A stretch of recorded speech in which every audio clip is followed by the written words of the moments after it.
మీ అభిమాన సాయి టీవీ 11 వసంతాలు పూర్తి చేసుకోబోతుంది. సాయి టీవీ ద్వారా భవిష్యత్తులో మరిన్ని కార్యక్రమాలను ఆస్వాదించాలంటే ఈ వ్యవస్థను సాంకేతికంగా అభివృద్ధి చేసుకోవాలి. ఇందుకోసం సాయి టీవీని అభిమానించే వారందరి నుండి ఆర్థిక చేయూతను అభ్యర్థిస్తున్నాం.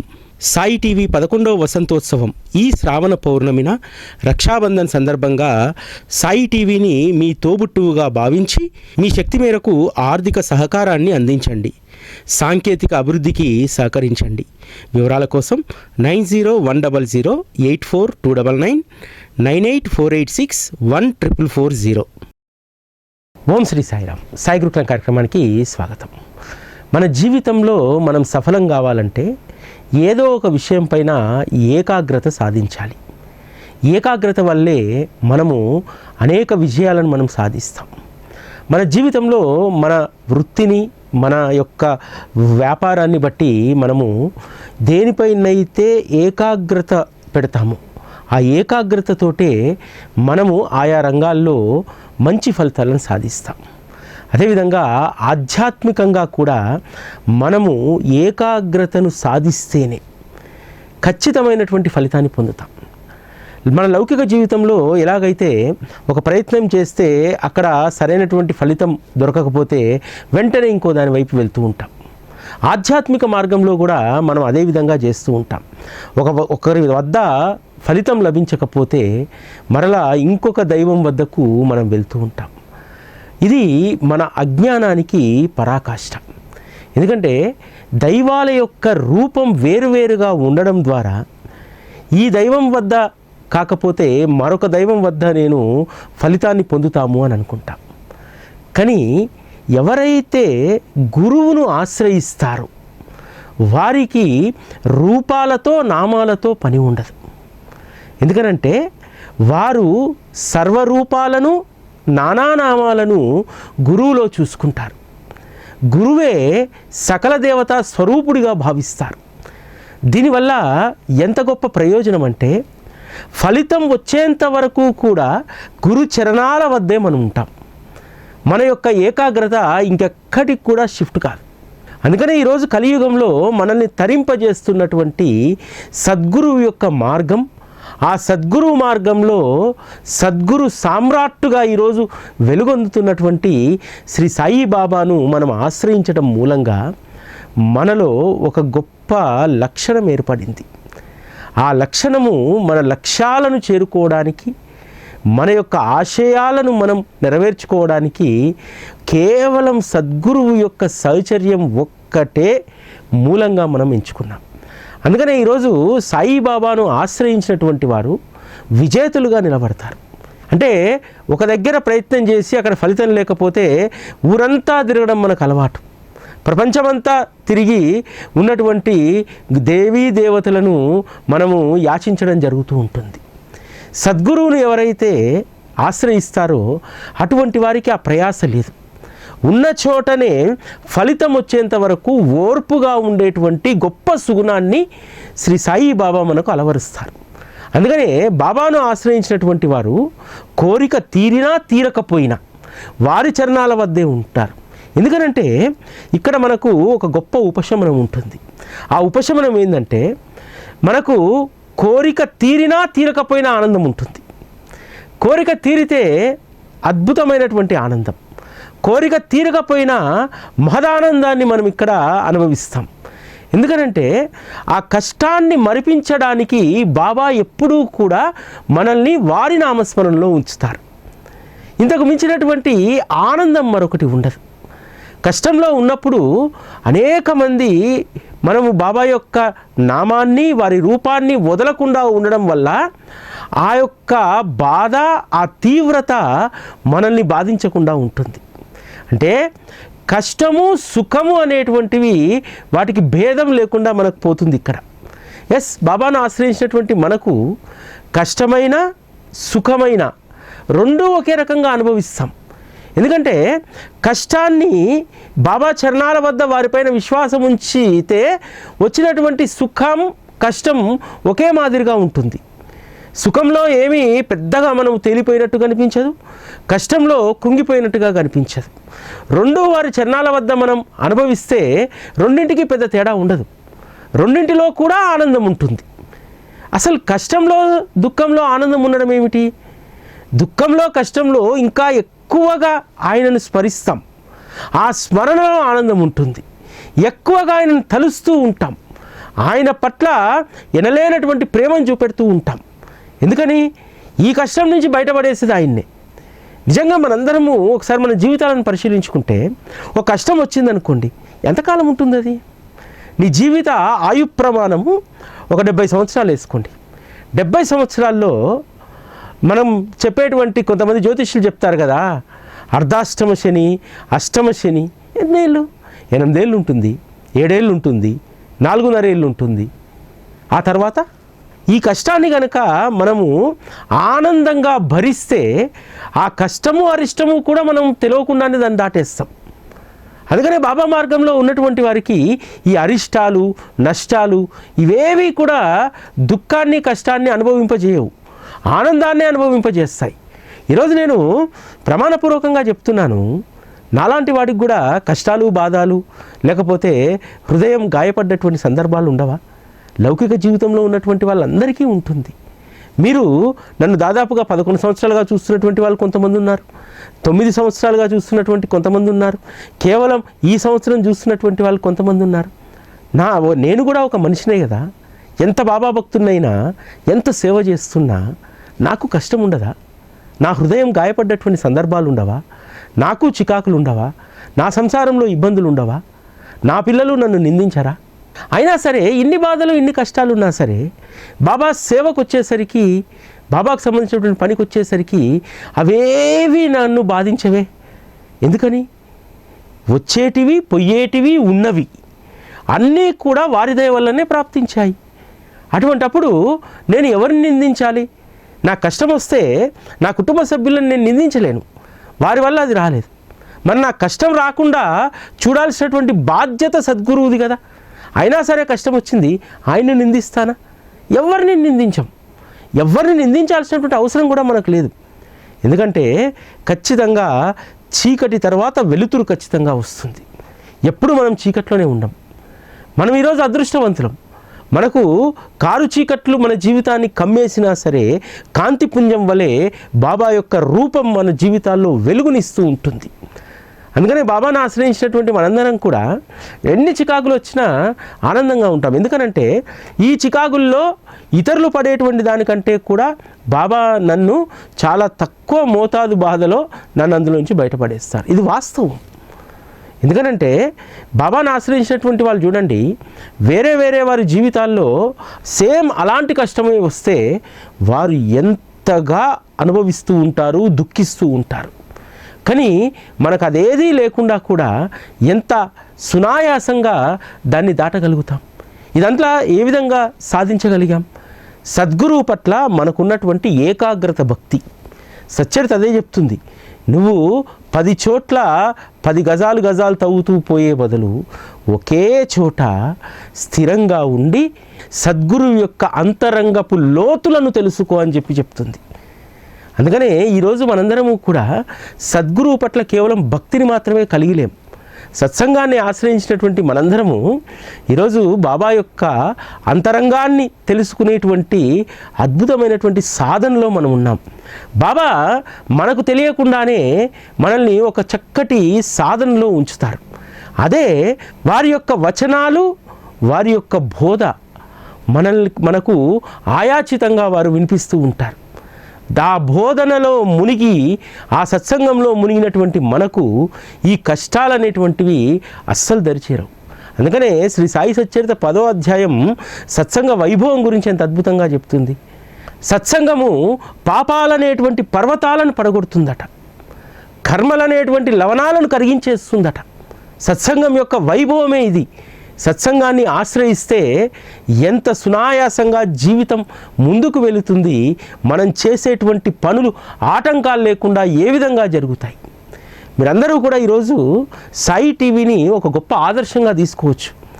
నాకు కూడా స్ఫూర్తి ఏమిటో తెలుసా? సాయి టీవీ యొక్క ప్రస్థానం నాకు ఒక స్ఫూర్తి. ఏ రోజు కూడా ఎటువంటి ఒడిదొడుకులు లేకుండా ముందుకు సాగుతుంది. ఏదైనా సమస్య వస్తే దానిని అత్యంత సునాయాసంగా బాబా పరిష్కరిస్తాడు. అంటే ఒకే దానిపైన మనం దృష్టి కేంద్రీకరిస్తే ఏ విధమైనటువంటి ఫలితం ఉంటుందనడానికి ఈరోజు సాయి టీవీ ఒక నిదర్శనం. సాయి టీవీ సంవత్సరానికి ఒక కుప్పిగంతు వేయలేదు, నిరంతరం ఒకటే దానిపైన దృష్టిని కేంద్రీకరించింది. అదే బాబా యొక్క ప్రేమతత్వాన్ని ఇంకా ఎంత అద్భుతంగా మనం భక్తులకు అందించాలి. ఎవరైతే ఆసక్తితో ఉన్నటువంటి జిజ్ఞాసులు ఉన్నారో వారి యొక్క జిజ్ఞాసను పరిపూర్ణం చేయడానికి, వారి జిజ్ఞాసకు అనుగుణంగా కార్యక్రమాలు నిర్వహించడానికి సాయి టీవీ ద్వారా బాబా ఎంత అద్భుతమైనటువంటి ప్రసారాలను చేస్తూ ఉన్నారు. దీనికి కారణం ఏమిటి? ఎప్పుడూ కూడా ఈ 11 సంవత్సరాల్లో పక్క చూపులు చూడడం కానీ, లేదు ఈరోజు ఈ భగవంతుడు ట్రెండింగ్లో ఉన్నాడు, ఈ భగవంతునికి సంబంధించినటువంటిది ఏదన్నా ప్రసారం చేస్తే, లేకపోతే ఈ వ్యక్తి బాగా పలుకుబడి కలిగినటువంటి వారు, ఈ వ్యక్తి బాగా చాలామంది ఇన్ఫ్లుయెన్స్ చేస్తున్నారు, అటువంటి వారి కార్యక్రమాలు చేస్తే, ఇవేవి చేయలేదే. ఎప్పుడూ కూడా సాయి టీవీకి ఒకే ఒక ఇంట్రెస్ట్, శ్రీ సాయి బాబా. దానికోసమే 11 సంవత్సరాలుగా అనుక్షణము ఆయననే ప్రాణంగా చేసుకొని ఈ వ్యవస్థ నడుస్తుంది. ఒక వ్యవస్థే ఇంత సమర్థవంతంగా నడిస్తే మనకు వారి నామస్మరణ చేయడానికి గొంతుంది, వారి పట్ల ప్రేమను ప్రకటించేటువంటి శరీరం ఉంది, వారి సేవలో పాల్గొనడానికి కావలసినటువంటి సకలేంద్రియాలు బలంగా ఉన్నాయి. మరి అటువంటి మనల్ని ఇంకా ఏ విధంగా ఎంత ప్రేమగా బాబా చూసుకుంటారు. ఎప్పుడూ మన మనస్సు ఆయన పట్ల తప్పిస్తే ఆయన 100% మన పట్ల తప్పిస్తారు. సుఖదుఖాలు అనేటువంటి ఈ 2 ద్వంద్వ భావాల నుంచి బయటపడేసేటువంటిది ఒక సత్సంగం మాత్రమే. చాలామంది ఈరోజు సాయి గురుకులం ప్రతిరోజు వీక్షించేటువంటి వారు, ప్రతిరోజు వినేటువంటి వారు, నిజంగా ఎంత గొప్ప పరిణితి వాళ్ళలో వచ్చింది. ఇది నా వ్యక్తిగతంగా నా గొప్పతనం కాదు. సాయి బాబా ప్రతి విషయాన్ని స్ఫురింపజేస్తారు. ప్రతి మాటలో వారి యొక్క జోక్యం ఉంటుంది. అందుకనే ఎప్పుడూ కూడా సాయి గురుకులంలో కానీ, నేను చేసేటువంటి సత్సంగాల్లో కానీ ఎటువంటి విరుద్ధమైనటువంటి భావనలకు లేకపోతే వ్యక్తిగతమైనటువంటి వచనాలకు తావు ఉండదు. నేను ఈ కార్యక్రమాన్ని చెప్పే ముందు ఒకటి ప్రమాణం చేసుకుంటాను. బాబా ఏ విధంగా అయితే హేమాడ్ పంత్ చేత మీరే స్వయంగా రాయించారు, ఈ సత్సంగం అనేటువంటి ఈ శక్తివంతమైనటువంటి వేదిక నుంచి మీరే మీ వచనాలు చెప్పుకోవాలి. అందుకనే ఇక్కడి నుంచి వచ్చేటువంటి ప్రతి వచనం కూడా అంత శక్తివంతంగా ఉంటుంది. ఎంతోమంది చెప్తూ ఉంటారు, సత్సంగం ద్వారా, సాయి గురుకులం ద్వారా మేమెంతో ప్రేరణ పొందుతున్నామని. ఆ ప్రేరణ కలిగించేటువంటిది ఈ నామరూపాలతో ఉన్నటువంటి ఈ దేహం మాత్రం కాదు. ఇది ఖచ్చితంగా నేను ఎప్పుడు స్పృహలో పెట్టుకొని ఉంటాను. చాలామంది సద్గురు యొక్క మార్గంలో కూడా పతనం ఎక్కడ వస్తుందంటే, అన్నింటికీ నేనే కారణం, ఈ నామరూపాలు ఉన్నటువంటి దేహం, ఈ నామరూపాలు ఉన్నటువంటి దేహం లేకపోతే ఈ సేవ జరిగేదా, నా వల్లనే అనేటువంటి దాంట్లో ఉన్నటువంటి వాళ్ళ యొక్క పతనం చాలా త్వరగా జరుగుతుంది. కాబట్టి గురువు దగ్గర మనం చాలా చాకచక్యంగా ఉండాలి. చాలా సందర్భాల్లో బాబాను ఆశ్రయించినటువంటి వాళ్ళు అనుకుంటూ ఉంటారు, నా చతురత ఉండవల్లే కదా, నాకు ఆ పరిజ్ఞానం ఉండడం వల్లే కదా నేను ఈ విజయాన్ని సాధించారు అని చెప్పి అనుకుంటారు. కాదు, నీ నైపుణ్యానికి, నీ పట్టుదలకు పదును పెట్టినటువంటిది నువ్వు నిత్యం స్మరించేటువంటి నీ సద్గురు అనేటువంటి విషయం మనం ఇక్కడ గుర్తుపెట్టుకోవాలి. అలా గుర్తుపెట్టుకున్నప్పుడు నాది నేను అనేటువంటిది ఆ భావన లేకుండా పోతుంది. బాబా మార్గంలో మనము అన్నింటినీ ఖాళీ చేసేసుకోవాలి. మన శరీరంలో ఉన్నటువంటివి అన్నీ ఖాళీ అయితే ఆయన వచ్చి కూర్చుంటాడు. బాబా చెప్పినటువంటి మొదటి మాట హేమాడ్ పంత్కు, నీ అహంకారాన్ని ఖాళీ చేయమన్నాడు. ఆ అహంకారాన్ని ఖాళీ చేయడం వల్ల బాబా హేమాడ్ పంత్లో కొలువయ్యారు. మనం కూడా మనలో ఉన్నటువంటి నేను అనేటువంటి దాన్ని ఖాళీ చేస్తే, అహంకారాన్ని ఖాళీ చేస్తే, ద్వేషభావనను ఖాళీ చేస్తే సర్వం ఆయన్నే అవుతారు.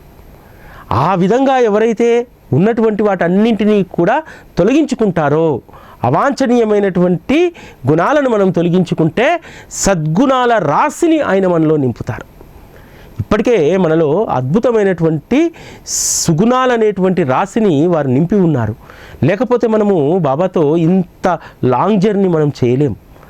ఆయన తప్ప మరొకరు లేరనేటువంటి భావనతో మనం బ్రతకలేం. షిరిడీ జనులు ఎంత అదృష్టవంతులు కదా. 10వ అధ్యాయంలో రాస్తారు హేమాడ్ పంతు, వారు చేసేటువంటి ప్రతి పనిలో, దంచేటప్పుడు, ఊడ్చేటప్పుడు, పొలం పని చేసేటప్పుడు, నూర్పుళ్ళు నూకేటప్పుడు, ప్రతి సందర్భంలోనూ బాబా యొక్క స్మరణ లేకుండా అద్భుతమైనటువంటి వారి యొక్క పాటలు, వారి గుణగణాలను కీర్తిస్తూ పాడేటువంటి పద్యాలు, ఇవన్నీ కూడా ఎప్పుడు వారి జీవితంలో భాగమై ఉండేటివి అని చెప్పి రాస్తారు. నిజంగా అదృష్టవంతులు అటువంటి వాళ్ళు. మనం చేసేటువంటి ప్రతి పనిలో ఆయన స్మరణ ఉండాలి. ప్రతి చర్యలో ఆయన ఉన్నాడు అనేటువంటి భావన మనలో ఉండాలి. ఇంకో అద్భుతమైనటువంటి మాట రాస్తారు. నిజంగా షిరిడీ ప్రజలు ఎక్కువగా చదువుకున్నటువంటి వాళ్ళు కాదు. ఆ రోజు చదువు అందుబాటులో లేదు. కానీ వారు బాబా పైన అల్లినటువంటి పద్యాలు ఎంతో కమనీయంగా ఉండేటువంట. పెద్ద పెద్ద పండితులకు కూడా అటువంటి పదాలు అందేటివి కాదట. అందుకనే హేమాడ్ పంత్ రాస్తారు, పద కవితకు పాండిత్యం అవసరం లేదు, ప్రేమ ఒక్కటి చాలు. ఆ కవిత్వానికి ప్రేమ ఉంటేనే అది అందమైనటువంటి పదాల అల్లికతో బయటికి వస్తుంది అని అంటారు. ఎస్, పాండిత్యం ఇక్కడ అవసరం లేదు. ఈరోజు గురువారం పూట వరాల సాయి మందిరానికి వస్తారు చాలామంది. ఒక 60-70 సంవత్సరాల పైన ఉన్నటువంటి 2-3 వృద్ధులు, స్త్రీలు బాబాకు సంబంధించినటువంటి ఎంత గొప్ప సాహిత్యంతో ఉన్నటువంటి పాటలు పాడతారంటే, నిజంగా ఆ పాటలు ఎప్పుడు వినలేదు నేను. వారిని అడిగా ఎక్కడ నేర్చుకున్నారంటే, ఎప్పుడో 30 ఏళ్ల కింద మా ఊర్లో ఉన్నప్పుడు అక్కడ భజనలో నేర్చుకున్నామని అన్నారు. నిజంగా గొప్ప సాహిత్యం. బంధువు నీవే, ఆత్మీయుడవు నీవే సాయి అని చెప్పి కావడ పాడుతుంది. నా సర్వం నీవే, సర్వస్వము నీవే, నీవు తప్ప మరొకరు లేరు నాకు అని చెప్పి ఇటువంటి అద్భుతమైనటువంటి పదాలు ఎక్కడి నుంచి వస్తాయి? ప్రేమ నుంచే ఉద్భవిస్తాయి. పాండిత్యం అనేటువంటిది ప్రేమతో ముడిపడి ఉంటుంది. ఆ ప్రేమతో వచ్చినటువంటి పాండిత్యమే మధురంగా ఉంటుంది. అందుకనే షిరిడీ జనులు ఆ రోజు బాబా గురించి మధురమైనటువంటి భజనలు చేసేటువంటి వారు. ఆ రోజు బాబా పైన ప్రత్యేకంగా గీతాలు రాసినటువంటి వారు, పద్యాలు రాసినటువంటి వారు ఎవరు లేరు. ఆ రోజు అందుబాటులో పుస్తకాలు లేవు, పేపర్ మీద పెట్టేటువంటి వాళ్ళు లేరు. హృదయ ఫలకం పైన రాసుకున్నటువంటి ఆ ప్రేమ మధుర గీతాలను అద్భుతంగా వారు పాడేటువంటి వారు. అందుకనే బాబాను ఆశ్రయిస్తే మనకు తెలియకుండానే మనలో ఉన్నటువంటి గొప్ప నైపుణ్యాలన్నీ బయటకు వస్తాయి. ఈరోజు బాబాను ఆశ్రయించిన తర్వాత చాలామంది ఈరోజు ప్రొఫెషనల్స్లో ఉన్నటువంటి వాళ్ళు, అనేక ఉద్యోగాలు చేస్తున్నటువంటి వాళ్ళు ఇతరుల కంటే కూడా ఎందుకు చాకచక్యంగా వ్యవహరిస్తారు? సమయానికి అనుగుణంగా ఎలా వ్యవహరించాలో వెంటనే వారి స్ఫురణకు ఎలా వస్తుంది? సద్గురువు మనలో వసించి ఉన్నాడు కాబట్టి నీకు చెప్తూ ఉంటాడు వెనకాల నుంచి, తొందరపడొద్దు, ఇది కాదు, ఇది మాట్లాడకూడదు అని అంటుంటాడు. ఎస్, అనేక సందర్భాల్లో ఇది ప్రాక్టికల్గా అనుభవించినటువంటి వాళ్ళు అనేక మంది ఉన్నారు. మిగతా వాళ్ళందరూ తొందరపాటు నిర్ణయం తీసుకుంటే ఒక్కరు మాత్రం తొందరపాటు నిర్ణయం తీసుకోకుండా ఉంటారు. ఒక కంపెనీలో మిగతా ఉద్యోగులందరూ కూడా ఈ కంపెనీ ఇంకా అభివృద్ధి చెందదు, ఇక మనం ఇందులో నుంచి వెళ్ళిపోదామని చెప్పి అందరూ వెళ్ళిపోతే ఒక్కరు మాత్రం అక్కడ ఉండిపోయారు. ఆ ఒక్కడు మరలా కంపెనీ బాధ్యతను తీసుకొని ఆ కంపెనీ యొక్క ఉన్నతికి పాటుపడి చివరికి ఆ కంపెనీకే యజమానై ఈరోజు కొన్ని వేల మందికి ఉపాధిని కల్పిస్తున్నాడు. ఆ వ్యక్తి పేరు బహిరంగంగా చెప్పకూడదు. మరి ఎలా వచ్చింది అది? గురువు ఇచ్చినటువంటి ధైర్యం. ఆ సమయంలో నువ్వు వెళ్ళకూడదు, ఇక్కడే ఉండాలి అనేటువంటి గురువు ఇచ్చినటువంటి సంకేతం. అందుకనే శ్రీ సాయిబాబాను ప్రాణప్రదంగా ఆ వ్యక్తి ప్రేమిస్తాడు. అంటే కొన్ని సందర్భాల్లో నిర్ణయాలు తీసుకోవడంలో మనకు స్ఫురింపజేసేటువంటి ఆలోచన ఆయనదే. చాలామంది జీవితాల్లో ఇది జరిగి ఉంటుంది. అందరూ ఒక రకంగా ఆలోచిస్తే మనం భిన్నంగా ఆలోచిస్తాం. ఎందుకు? మనలో అరుదైనటువంటి గురువు వసించి ఉన్నాడు కాబట్టి. అంతేకాదు సాయి భక్తులకు ఒక సుగుణం ఉంటుంది. ఎవరు వచ్చి అడిగినా సరే శక్తి మేరకు సహాయాన్ని చేస్తూ ఉంటారు. వారిని ఆనందపరచడానికి ప్రయత్నం చేస్తూ ఉంటారు. ఎందుకు? బాబా అనుసరించినటువంటి విధానం. మీరు ఎవరి వారన్నా కావచ్చు, మనందరము కూడా రుణానుబంధం చేత కలిశాం అనేటువంటి విషయాన్ని బాబా ఎప్పుడూ చెప్తూ ఉంటారు. చెప్పడం మాత్రమే కాదు, అది అనుభవపూర్వకంగా మనకు తెలియజేసేటువంటి అద్భుతమైనటువంటి సంఘటనలు సచ్చరితలో ఉంటాయి. డాక్టర్ పండిటు తాత్యాసాహెబ్ నూల్కర్ని చూద్దామని వచ్చాడు, బాబా పైన భక్తితో రాలే. అటువంటి వ్యక్తి నూల్కర్తో పాటు ద్వారకామాయికి వచ్చి అసలు అప్రయత్నంగా బాబాకు త్రిపుండాన్ని గీస్తారు.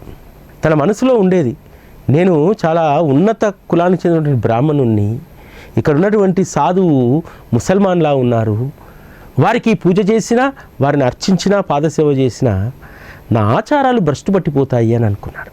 అంతేకాదు, నాకేం తక్కువ, కాకాపురానికి అనేటువంటి గొప్ప సత్పురుషుని ఆశ్రయించి ఉన్నాను, నా గురువు గొప్ప జాతీయుడు, కానీ ఇక్కడ ఉన్నటువంటి వారు ముసల్మాన్ అన్న భావన ఉంది. కానీ బాబాను చూడగానే త్రిపుండం గీశారు. బాబా నుదుటిన ఎవ్వరూ కూడా ఏ చిహ్నాన్ని అద్దేటువంటి వారు కాదు. చాలా ధైర్యం కావాలి దానికి. కేవలం మహల్సాపతి చేతులకు గంధాన్ని రాసి, కాళ్ళకు గంధాన్ని రాసి వెళ్ళిపోయేటువంటి వారు. అంతేకాదు, కేవలం కింద చెంపల కింద మాత్రమే మహల్సాపతి చందనాన్ని అద్దేవారు.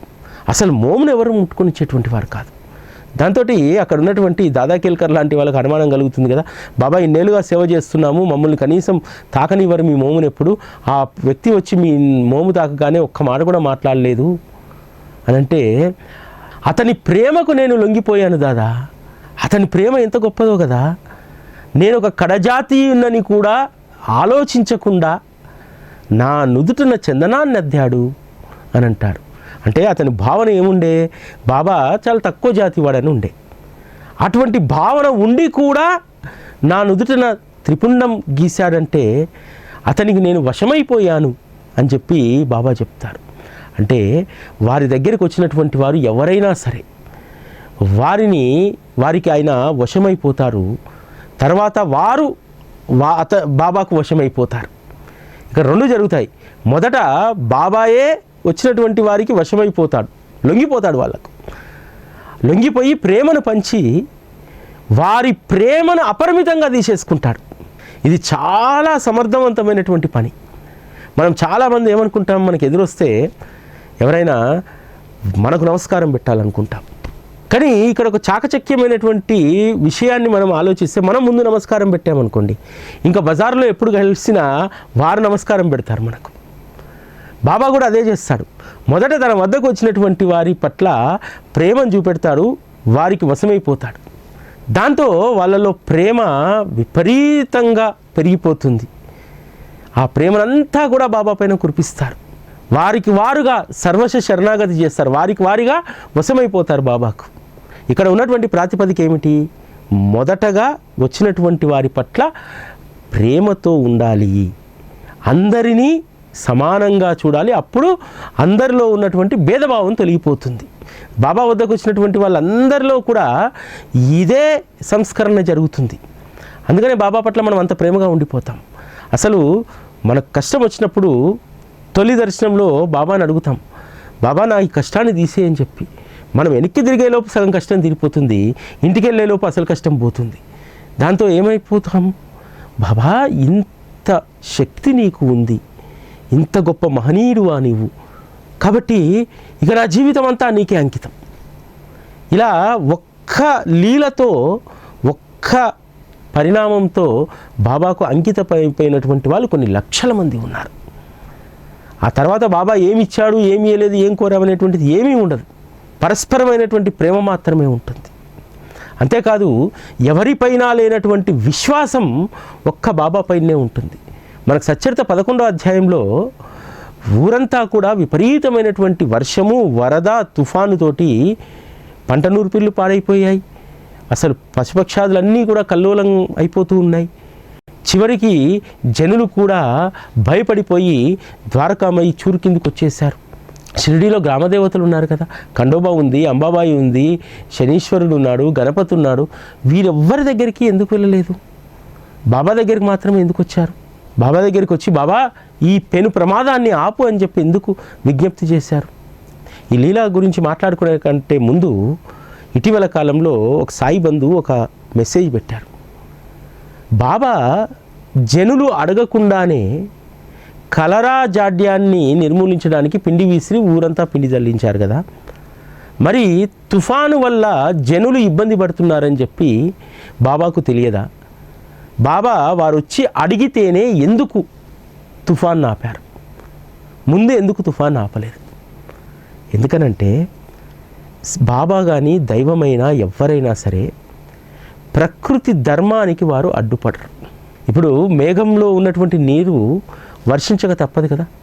అది మేఘం యొక్క వర్ణదేవుడి యొక్క ధర్మం. అది ఆ ధర్మానికి మొదటనే అడ్డుపడతారా? పడరు కదా.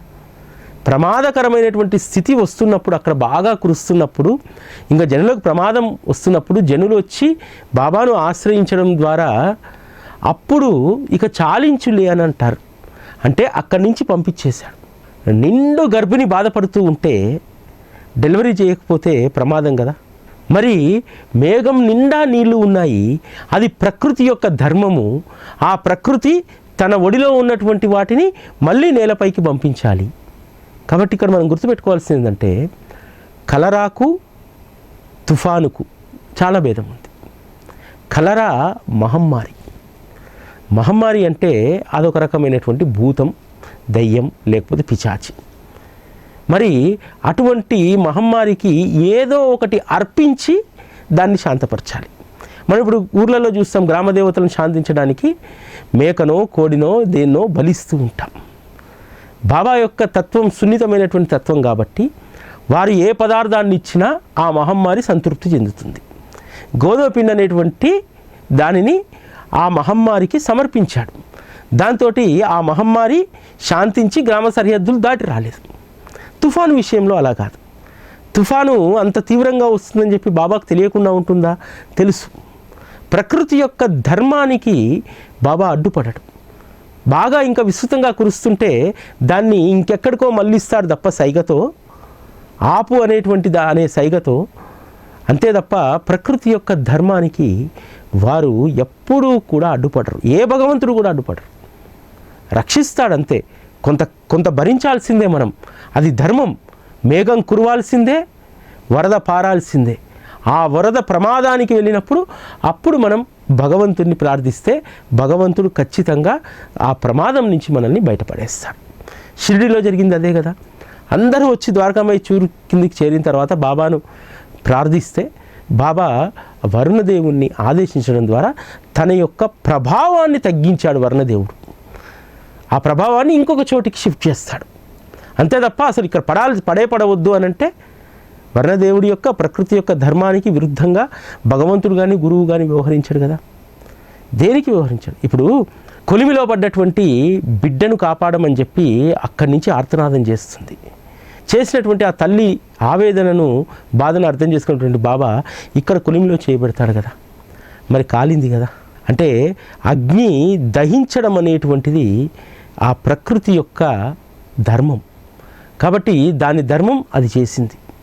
కానీ అదేం పెద్ద హాని చేయదు బాబాకు. అందరి మాదిరిగానే కొన్ని రోజులు బాధపడ్డారు. ఎందుకంటే భగవంతుడు కూడా శరీరాన్ని ధరించి ఉన్నప్పుడు భగవంతుడి శరీరం కూడా పంచభూతాలకు అతీతంగా ఏమీ ఉండదు కదా. శరీరం ఏ శరీరమైనా ఒకటే. పంచభూతాల జోలికి పోతే ఖచ్చితంగా ఇప్పుడు వర్షం పడుతుంటే భగవంతుడు అక్కడ నిలబడుతుంటే తడవకుండా ఉంటాడా? లేదే. అదేవిధంగా ప్రకృతి యొక్క ధర్మానికి విరుద్ధంగా ఎప్పుడు బాబా వ్యవహరించారు. మళ్ళీ చాలామందికి ఒక డౌట్ వస్తుండొచ్చు, ఏంటి బాబా మరి సలసల మసిలేటువంటి కుండలో చేయబెట్టి తిప్పారు కదా, అప్పుడు అగ్ని డైరెక్ట్ కాదు కదా. అగ్ని వల్ల ఆ పదార్థం వేడైంది కాబట్టి అప్పుడు ఆ పదార్థం సత్పురుషుడి యొక్క చేయి పడిన తర్వాత తన యొక్క తీవ్రతను, వేడిని ఆ సత్పురుషుని యొక్క చేతికి తగలకుండా చేస్తుంది. కాబట్టి తర్కాలు చాలా రకాలుగా ఉంటాయి. కానీ వచ్చినటువంటి తర్కాన్ని మనము విశ్లేషణ చేసుకోవాలి. నాకు చాలా సంతోషం వేసింది. ఎందుకంటే కలరా వ్యాధి అడగకుండానే బాబా తరిమేశాడు, తుఫాన్ ఎందుకు అడిగించుకున్నాడు అని చెప్పి. తప్పదు. ఎందుకంటే ప్రకృతి యొక్క ధర్మానికి బాబా ఎప్పుడూ కూడా అడ్డుపడరు. కాబట్టి ప్రతి లీలలో కూడా ఒక అద్భుతమైనటువంటి అంతరార్థం ఉంటుంది. అంతరార్థాన్ని మనం గ్రహిస్తే చాలా ఆనందం కలుగుతుంది. ఇప్పుడు మనకు ఈ తుఫానుకు సంబంధించినటువంటి దాంట్లో విశ్లేషించుకున్నప్పుడు ప్రకృతి ధర్మానికి ఎవరు అడ్డుపడరు.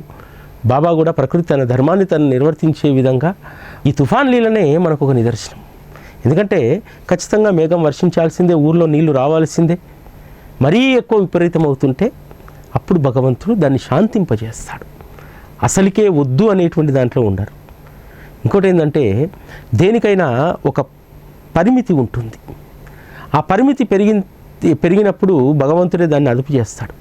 కాకపోతే ఏంటంటే మన దగ్గర కూడా వర్షము వరద వస్తుంటే మనకు కూడా అలజడి వస్తుందిగా. బాబా దగ్గరికి వెళ్ళి అడుగుతాం కదా, బాబా కొంచెం శాంతింపజేయి, నా ఇల్లు మునిగేలాగా ఉంది అని అడుగుతాం కదా. ఆ తర్వాత మెల్లగా వర్ణదేవుడు శాంతిస్తాడు కదా. అంటే మొదట ప్రకృతి యొక్క ధర్మం నిర్వర్తింపజేయాలి. అది ప్రమాదానికి వెళ్తున్నప్పుడు ఖచ్చితంగా భగవంతుడు దాన్ని అడ్డుకట్ట వేస్తాడు, శాంతింపజేస్తాడు. ఇటువంటి అద్భుతమైనటువంటి సారం సచ్చరితలో ఉంటుంది. ఆ సారాన్ని అర్థం చేసుకుంటే మన జీవితం తరిస్తుంది. ఇది ఈరోజు సాయి గురుకులం. మళ్ళీ రేపటి కార్యక్రమంలో కలుసుకుందాం. అప్పటి వరకు సెలవు. నమస్కారం.